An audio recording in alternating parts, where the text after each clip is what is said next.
At the CMC meeting held yesterday, members discussed issues bordering on implementation of the 10-year Capital Master Plan, implementation of the FinTech Roadmap, as well as other salient matters relating to the capital market and the economy. Well, joining us now to look at some of those is the head fixed income market at Chapel Hill, Durham, Oladipo Ajayi. Good morning, Oladipo. Thank you very much for joining us on the program. Good morning. Thank you very much for having me around today. Now, the CMC of the SEC had its first quarter meeting for 2021 to discuss the development in the market. One of the major highlights was how the E-Dividend mandate process and the implication of the unclaimed fund trust fund on this process. What are your thoughts?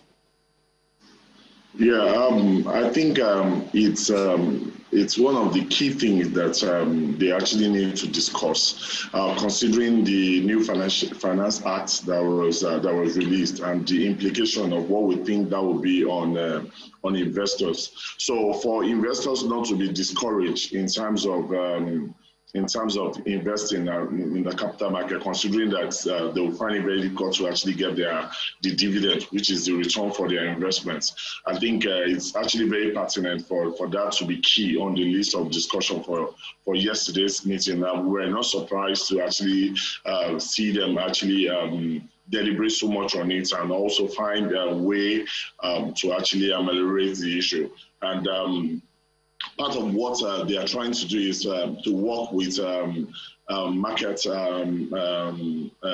players, CMOs, to ensure that all their clients are actually enlist on the E-Dividend platform, so that there will be that ease of getting return to investors, and that will further actually increase the participation of investors in the market, because we know for a long time one of the deterrents to a lot of people in the capital market is the difficulty in getting the dividend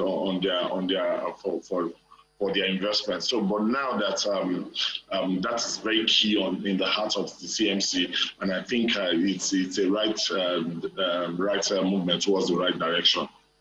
All right, Mr. Ajayi. So the SEC is at the midpoint of implementing its capital market master plan to further deepen the capital market. What would be your suggestions as the implementation progresses?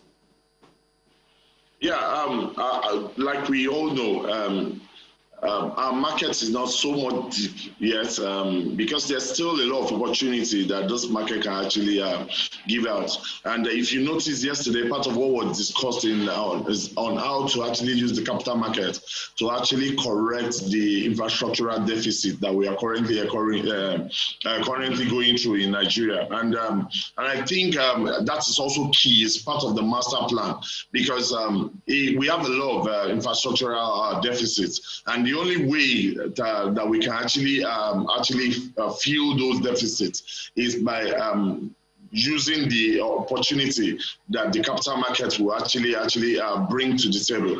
And if you look at from time immemorial, a lot of people have shunned the capital market. To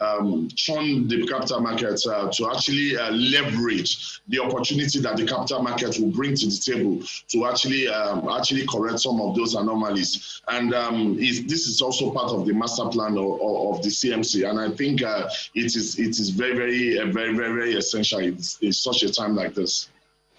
All right, talking about raising money, from the capital market for infrastructure, let's look at what's happening in the fixed income market. There was the NT Bills primary market auction on Wednesday, and we saw yet again another 100 basis points rise in the 364-day instrument. What is your take on the result and the allotments in the last NTB auction? I think the auction, the poster of the auction shows that it was a deliberate decision to actually push the rate further up, and it's a signal that the government has been sending to the market, and I'm sure the market has been able to actually understand the signal now, and market is following in the same direction.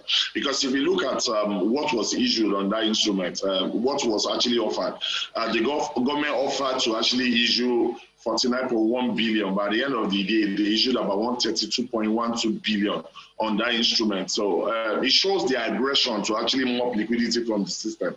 And if you look at this in tandem with what the body language in the last MTC meeting, you'll find out that they are going towards two different directions. One is accommodative, one is actually contractionary. And this is telling you that the government and the CBN now is trying to move from more of accommodative to more of a contractionary policy, because of their desperation to actually mop liquidity from the system. And the way we are going, I'm sure we'll get to double digits faster than we actually expected.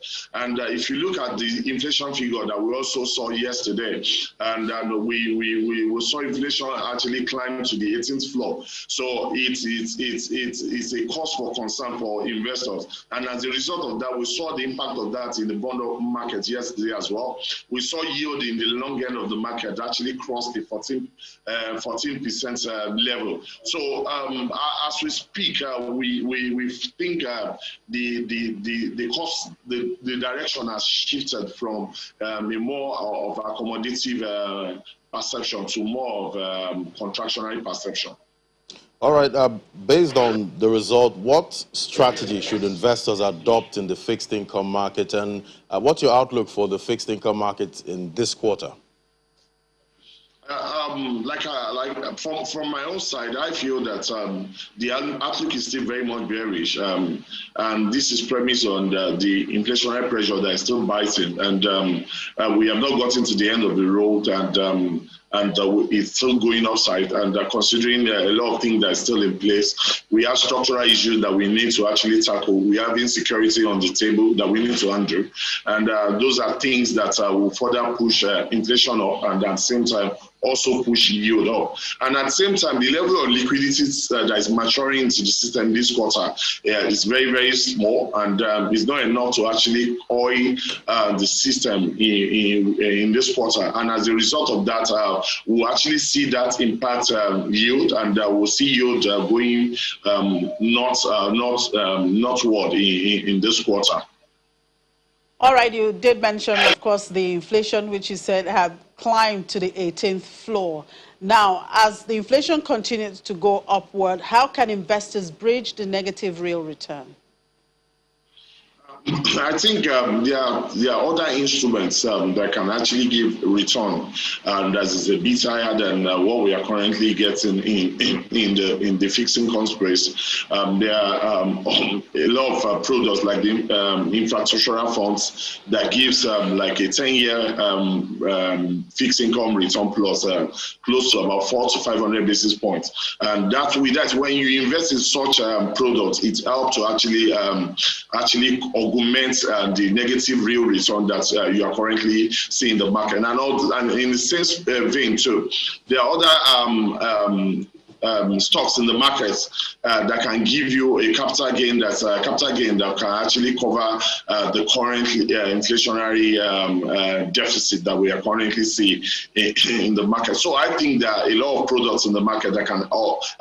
And for the fixed income space as well, a lot of people are moving into the short end of the curve. And one of the reasons is that so that as yields continue to go up, they can roll into the long end of the curve. So it's also a very good strategy as well as we speak currently in the market. So the BDCs are recorded 1 trillion naira annual turnover. Should we be excited?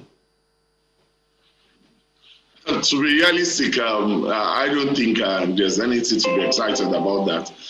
because we are not feeling the impacts of the markets right like that. And imagine such funds that the CBN is selling to the BZC on a weekly basis. Imagine the CBN actually pushing such liquidity into the Ajayi window. I'm sure we would have seen a better impact than what we are seeing in the FX markets now. So I think it's nothing to be excited about, and I think the CBN also needs to look at a way to actually divert liquidity into the Ajayi window, where we can see the direct impact on manufacturers and other people that are actually bringing productivity to the table.